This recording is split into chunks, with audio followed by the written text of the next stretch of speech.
Labaya shande, labaya shande. Labaya shande.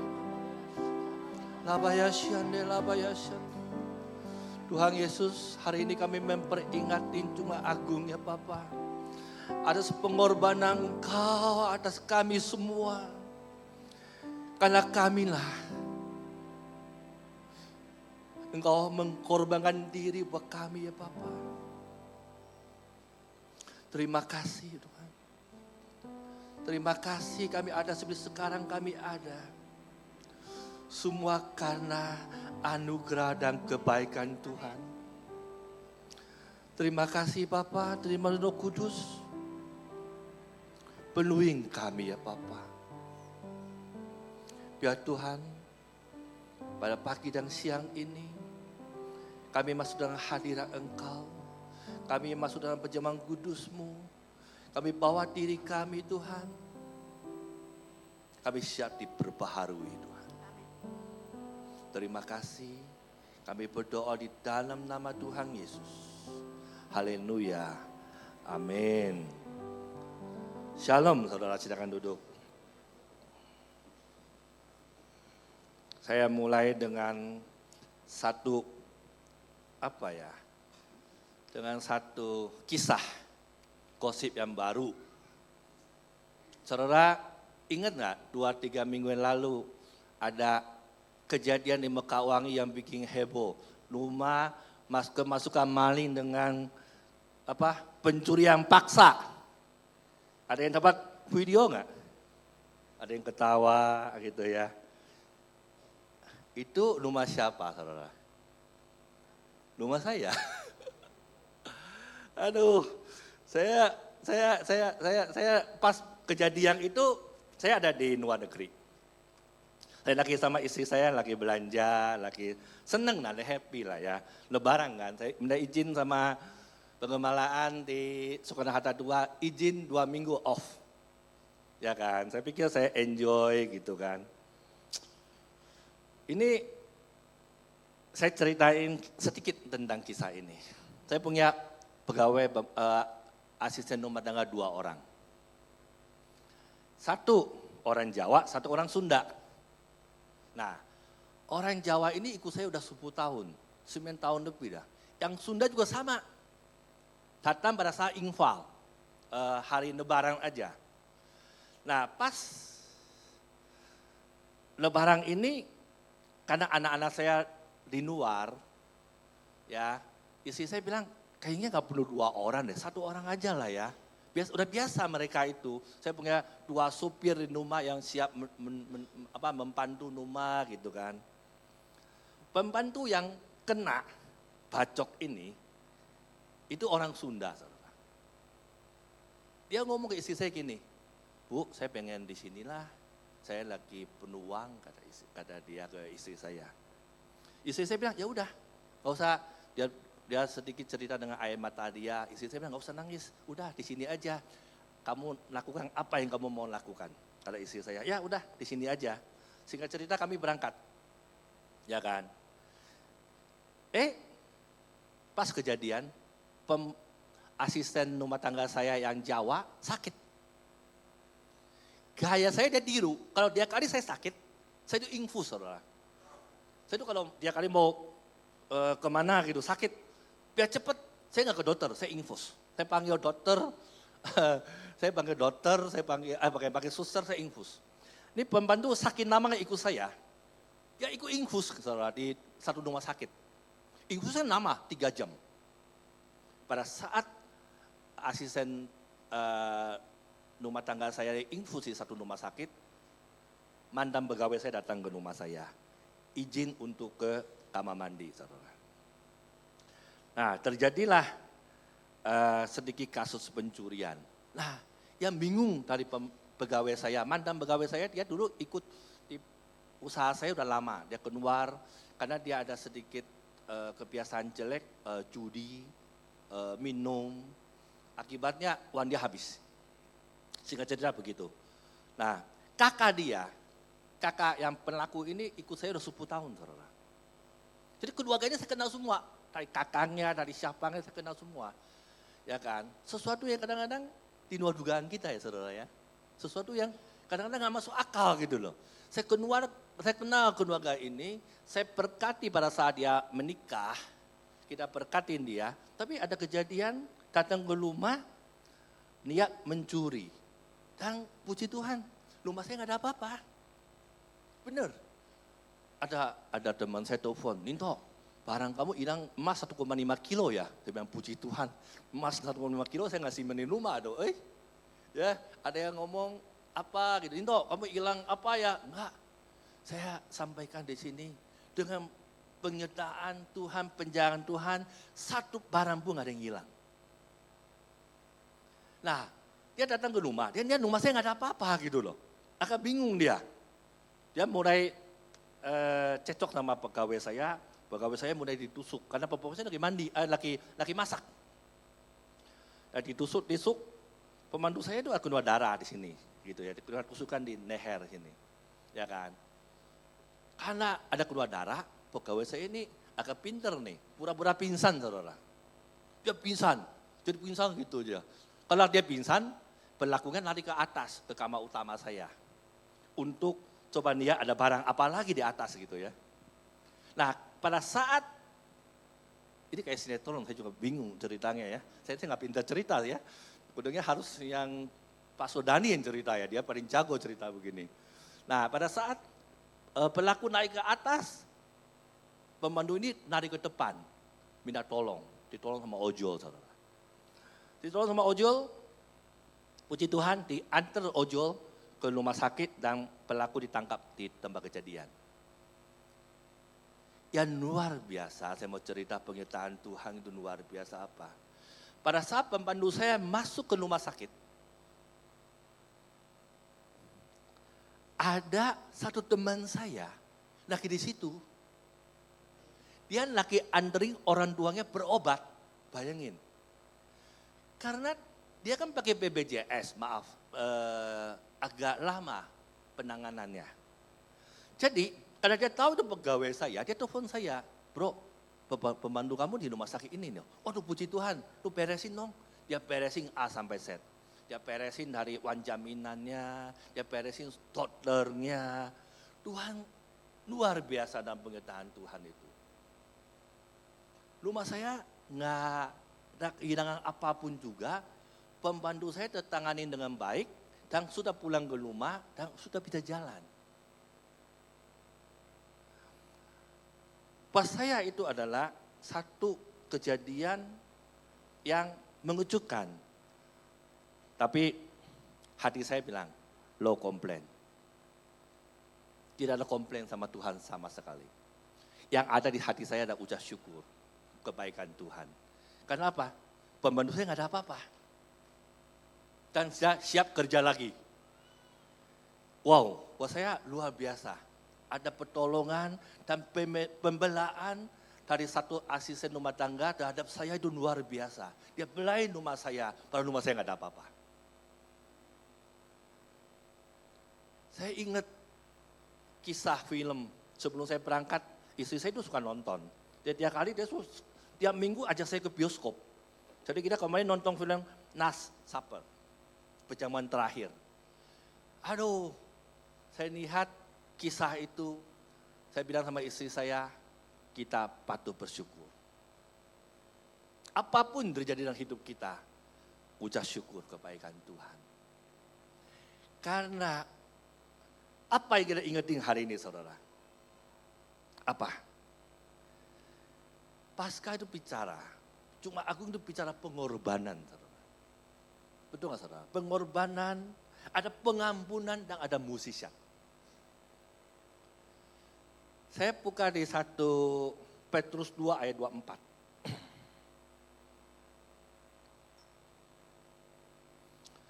1 Petrus 2 ayat 24.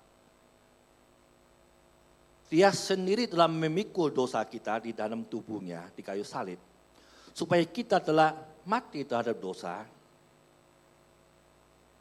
Hidup untuk kebenaran oleh bilu-bilunya Anda dan kita telah sembuh, saudara. Ada pengorbanan Tuhan Yesus demi kita di tempat ini. Sehingga apa? Kita diluputkan, saudara. Kita disembuhkan. Ada pertolongan. Dalam pengorbanan itu saya lihat, saya nenungkan ya. Pada saya siapin firman ini, saya nenungkan. Dalam pengorbanan itu ada pengkhianatan, betul saudara. Ada ketidaksetiaan, ada Saulus, ada Yudas. Betul ya, kalau udah nonton film Last Supper itu jelas banget gitu loh. Ada kisah yang bikin hati saya itu gimana gitu Tuhan. Kayak kejadian saya ini, gimana Tuhan. Saya ingat kisah Cuma Agung ini. Nggak ada apa-apanya. Saya bilang sama istri saya, pada saat kejadian itu jam 6 sore, istri saya tidak bisa makan, dia tidak bisa belanja. Kalau dia belanja saya mau puji Tuhan ya. Kalau tidak bisa makan dia, tidak nafsu makan sama sekali. Saya bilang dia, besok kita makan enak. Aduh saya nggak bisa makan, kata dia. Enggak, kita makan enak. Kenapa? Ucap syukur. Karena ada perinduan Tuhan atas rumah kita itu. Betul ya? Besok saya jadi makan dan makannya banyak. Betul saudara, dia punya satu restoran Thai food yang seneng banget. Waduh, dia makan lebih banget daripada saya makan. Itu kisah nyata saudara. Pengorbanan ini saudara kita hari ini ingetin.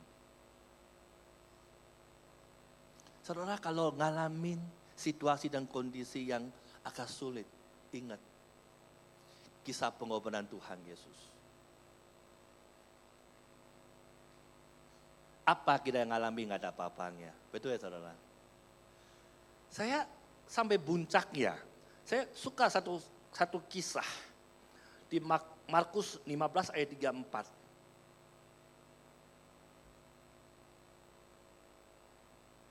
Di situ dikatakan, Eloi Eloi lama sabatani. Apa artinya saudara? Lama banget Tuhan tinggalkan saya. Tuhan itu berseru sama Allah kita di atas. Tuhan, di manakah engkau gitu loh. Ya kan? Itu puncak dari penderitaan Tuhan Yesus. Di situ Tuhan jadi 100% manusia. Ini kisah yang paling menyentuh di hati saya. Kalau ditanya Cuma Agung apa ini? Pada saat Tuhan Yesus jadi 100% manusia, dia ambil semua penderitaannya. Itu namanya pengorbanan, saudara. Pada saat nanggung apa yang kita alami saat ini, ada penyakit, saudara ada sakit penyakit, ada masalah keluarga, ada apapun. Ingat, pengorbanan Tuhan Yesus telah tembus kita semua pada pagi ini. Yang kedua, apa yang kita ingetin di sini tentang Cuma Agung ini, saudara? Pengampunan. Kita buka, Jok. Lukas 22 ayat 3 sampai 34b. Saya 33 lah saya baca. Ketika mereka sampai ke tempat yang bernama Tengkorak, mereka mencari Yesus di situ dan juga ketua penjahat itu, yang seorang sebelah kanan dan seorang sebelah kiri. Yesus berkata, ya Bapa, ampunilah mereka, sebab mereka tidak tahu apa yang mereka berbuat. Saudara, ada pengampunan yang luar biasa yang Tuhan berikan. Pada saat kondisi yang paling susah, ada pengampunan. Saya diteleponin sama satu sahabat saya, bro, pelaku mau diapain?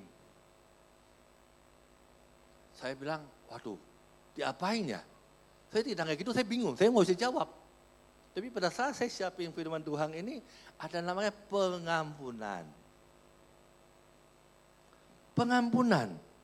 Kenapa manusia harus mengampuni, saudara? Saya tuh dapat poin yang buat saya itu rema gitu, buat saya itu luar biasa. Kenapa sih manusia harus mengampuni sih? Orang udah sekian jahatnya, orang yang sudah sedemikian mensiksa Tuhan Yesus, kenapa sih ada pengampunan?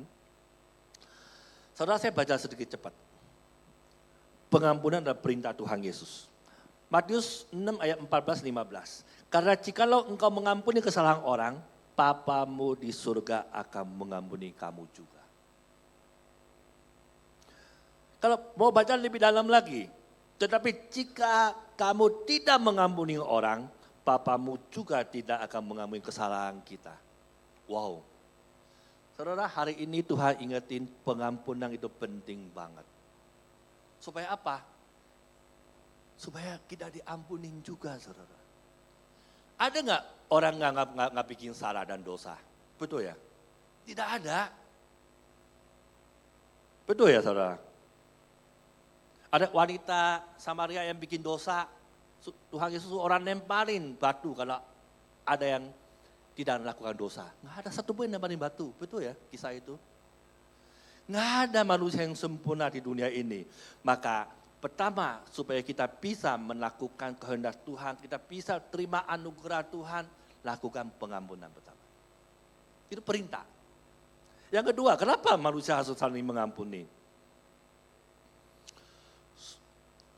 Kita buka di Yohanes 15 ayat 7. Jika kamu tinggal dalam aku dan firman-Ku tinggal dalam kamu, mintalah apa yang kau hendaki, kamu akan menerimanya. Pengampunan itu dilakukan supaya apa? Doa kita tak terhalangi. Saudara, ada doa yang terhalangi? Doa yang nggak pernah dijawab? Doa yang bertahun-tahun nggak ada hasilnya? Ingat firman Tuhan pada pagi ini, pengampunan. Pada saat saudara mengampuni, doa kita tak ada penghalangnya. Ingat, doa kita langsung terak dan Tuhan terak. Ada pengampunan di situ. Saya mau gerak cepat. Poin ketiga. Kenapa orang harus mengampuni lebih?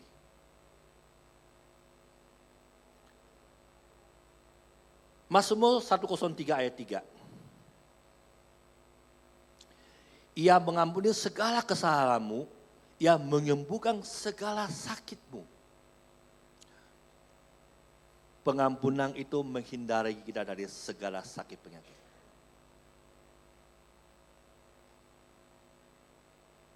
Kalau saya ini ada yang lagi nggak enak, saya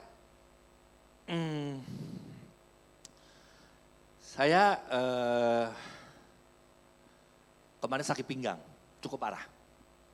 Saya pulang dari Jakarta, saya 2 minggu ini ada pembukaan 2 kantor saya yang baru.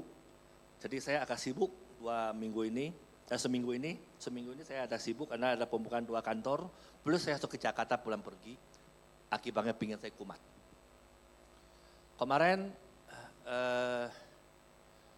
saya pergi sama istri saya pembukaan kantor, saya bilang sama istri saya pinggang saya sakit.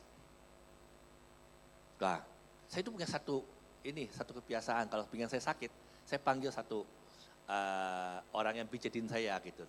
Udah janjian nih ke rumah, terus nggak bisa datang orangnya. Tapi pinggang saya sakit, gitu loh. Aduh, saya bilang Tuhan, ini gimana? Kalau saya sakit pinggang, besok saya naik mimbar, saya coba bilang, Tuhan, saya mau sembuh, saudara. Tuhan bukakan ayat firman Tuhan, terak begini. Pengampunan itu dilakukan supaya kita terhindar dari segala sakit penyakit. Mungkin di dalam hati saya masih ada kejengkelan. Mungkin di hati saya masih ada kekesalan. Pengampunan harus dilepaskan. Nah, hari ini, tadi pagi-pagi bangun, istri saya nanya, gimana pinggang? Puji Tuhan, sembuh. Lepaskan pengampunan. Yang pertama, cuma Agung bicara tentang pengorbanan. Yang kedua, cuma Agung bicara dengan pengampunan.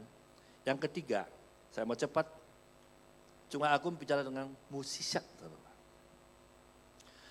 Ada 3 mukjizat Tuhan di sini.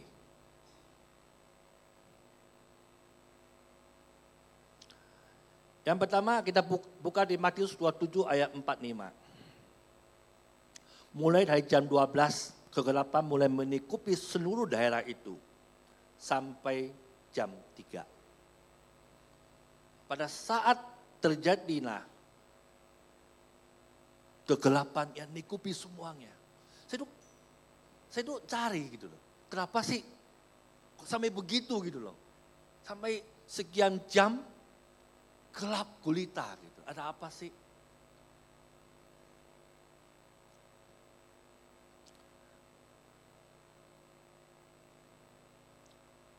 Di sini saya cari satu buku, judulnya bagus. Tuhan adalah sumber dari segala terang. Judul bukunya bagus. Tuhan itu adalah sumber terang, saudara. Kalau dunia ini gelap, apa artinya? Terang itu udah tidak ada.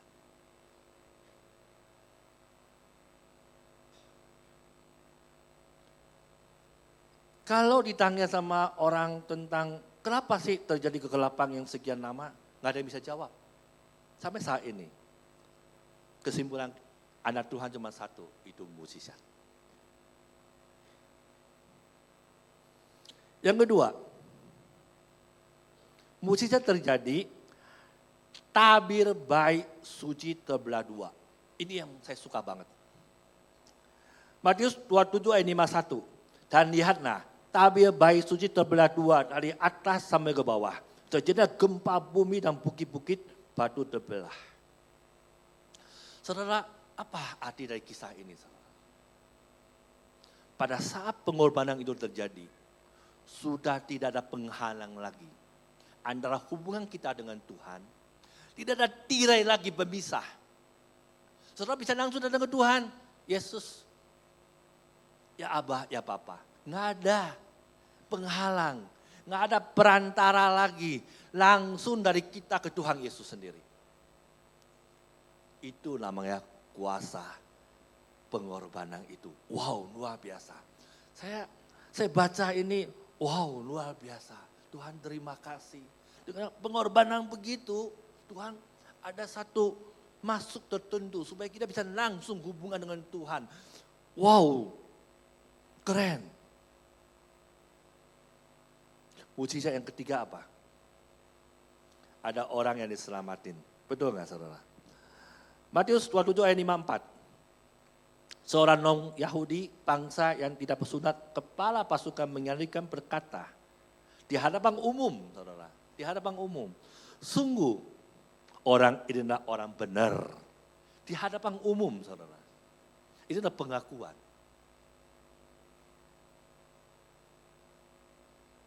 Mukjizat terjadi pada saat kita mengakui kuasa Tuhan besar. Mukjizat terjadi pada saat kita mengakui Tuhan kita adalah juru selamat. Mukjizat terjadi pada saat kita datang ke Tuhan. Mengakui tidak bisa apa-apa. Saudara, terjadi di mana? Di umum. Saya cuma bilang dalam diri saya, perbaikilah kesaksian. Saudara. Tuhan ajarin kita. Menyaksikan kebaikan Tuhan itu penting, saudara. Supaya setiap kesaksian kita itu adalah membangun tembok perlindungan Tuhan atas diri kita. Saudara menyaksikan kebaikan Tuhan, dimanapun saudara berada. Secara otomatis, covering Tuhan itu turun gitu loh. Karena apa? Menyaksikan di depan umum. Di dua orang, di keluarga, dimanapun kita berada, saudara. Saya saat ini lagi injelin satu sahabat saya. Sahabat saya ini gak kenal Tuhan. Dulu satu sekolah sama saya. Waktu udah lama kita gak berhubungan, saudara. Gak pernah. Gara-gara kejadian saya kemarin itu bikin heboh. WA saya banyak sekali. Ditulis pos PT ini. Tapi kenapa ya? Jadi heboh di mana-mana. Saya cuma pikir kenapa tulisnya pos PT ini. Kenapa nggak tulis Gembala GBI Suha 2 gitu ya. Biar makin populer GBI Suha 2 ya. Betul ya, viral gitu ya. Jadi karena banggaan WA saya, telepon tangga saya jawabnya sama gitu loh. Nah, satu teman saya itu beda. Ini dari keluarga yang sangat berada. Dia SMS saya. Dia nggak punya WA saya, karena kita 20 tahun lebih nggak berhubungan. Bro, kamu kena ya? Ya. Terus mulai cerita. Akhirnya dia cerita tentang dunia mau kiamat. Dia bilang, bro jangan takut, dunia mau kiamat. Terus, kamu udah gereja belum? Belum, saya nggak percaya. Dah, jadi saya udah mulai injiring orang ini. Coba, saudara, saya udah injiring orang, kalau orangnya bikin kesel, hatinya kesel nggak? Dia ngomong A, dia ngomong B. Saya ngomong tentang kebaikan Tuhan Yesus, kata dia, lu gembala sih, lu kan boleh ngomong apa aja. Gue ngomong lagi, nih Tuhan Yesus baik sama saya nih, pembantu saya baik. Tahu nggak pembantu saya jahit berapa jahitan? 33 jahitan. Sekarang seger buger. Lebih lucu lagi, pembantu saya bukan orang berpendidikan, dia bisa pura-pura pingsan. Dia bisa ngomong ke saya begini, Pak, sekalian ya, saya obatin penyakit saya yang lama gitu loh. Jadi sekalian, semua penyakit dia obatin di rumah sakit. Sekalian. Pinter ya. Menurut saya cerdas itu. Ya kan. Yang bikin saya lebih lucu. Tadi saya kejar waktu. Sekarang waktu saya masih ada. Saya cerita sedikit lebih mendetail. Terus yang bikin saya deg-degan juga dong saudara. Waktu kejadian. Telepon dari teman saya. Bro, pembantu lo, asisten rumah tangga lu masuk ke ICU. Aduh, saya ngomong istri saya masuk ICU. Waduh, kita gemeter saudara. Karena kan ini nyawa manusia gitu loh, ya kan. Tahu nggak masih ICU kenapa? Gara-gara susternya ngomong ke suaminya gini, Pak, Papa tuh belum mandi ya? Iya belum mandi. Papa deh belum tidur yang enak ya belum. Soalnya ruangan itu bagus Pak. Itu intensif, bener ya? Itu ruang intensif, Papa nggak usah rawat dia apapun juga. Papa nggak usah jagain, Papa bisa pulang ke rumah tidur dulu. Papa bisa taraweh dulu, pokoknya Papa bisa santai dulu.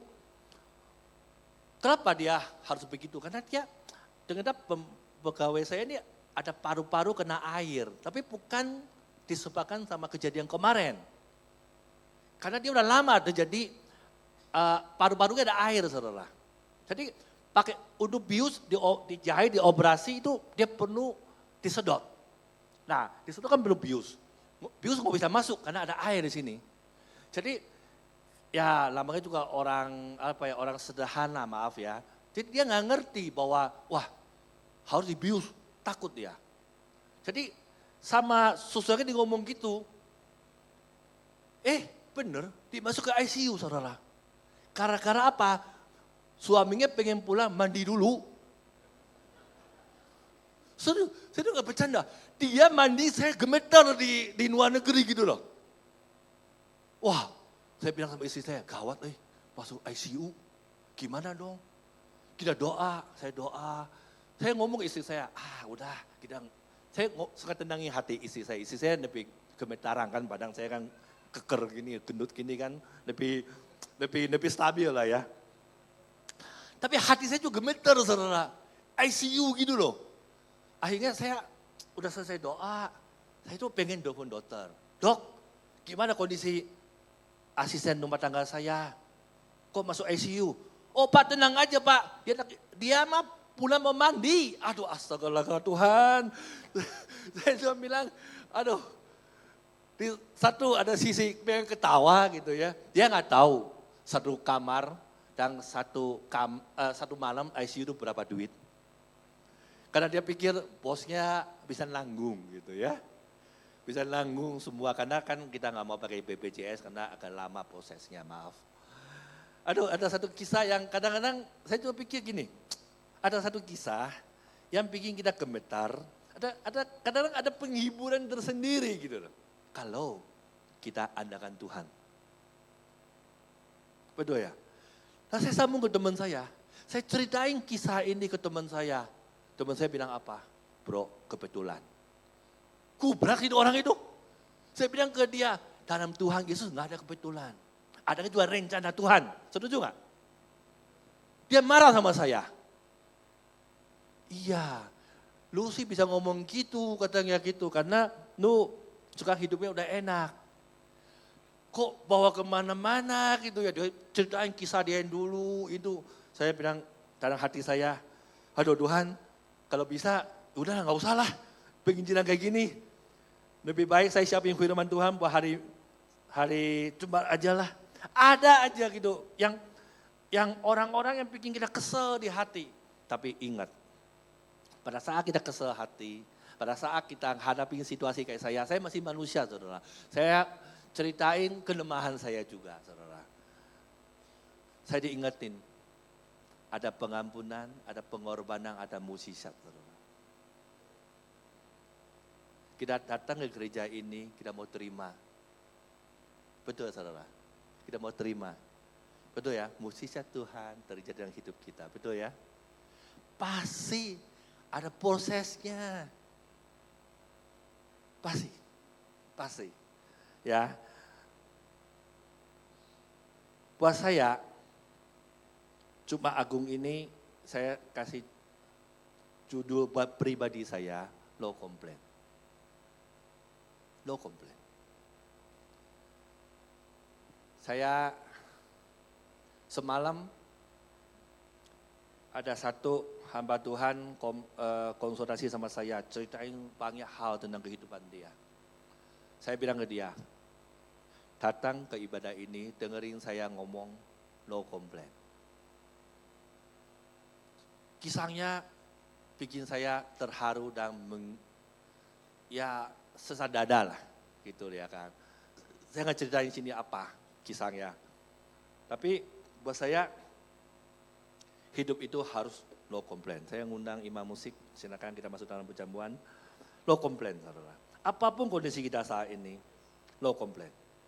Dan adanya hanya ucap syukur. Ya, bahwa kebaikan Tuhan lewat Jumat Agung ini, hari Minggu kita rayakan kebangkitan. Betul ya? Ada kuasa kebangkitan, kuasa kemenangan. Lewat proses ini, saudara, kita akan lebih baik. Kita akan lebih baik dan lebih baik.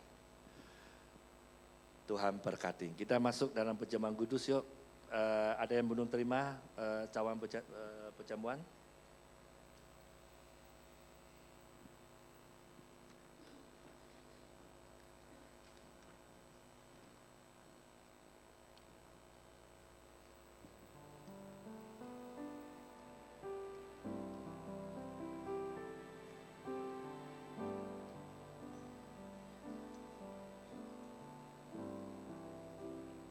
Saya ngundang kita bangkit berdiri.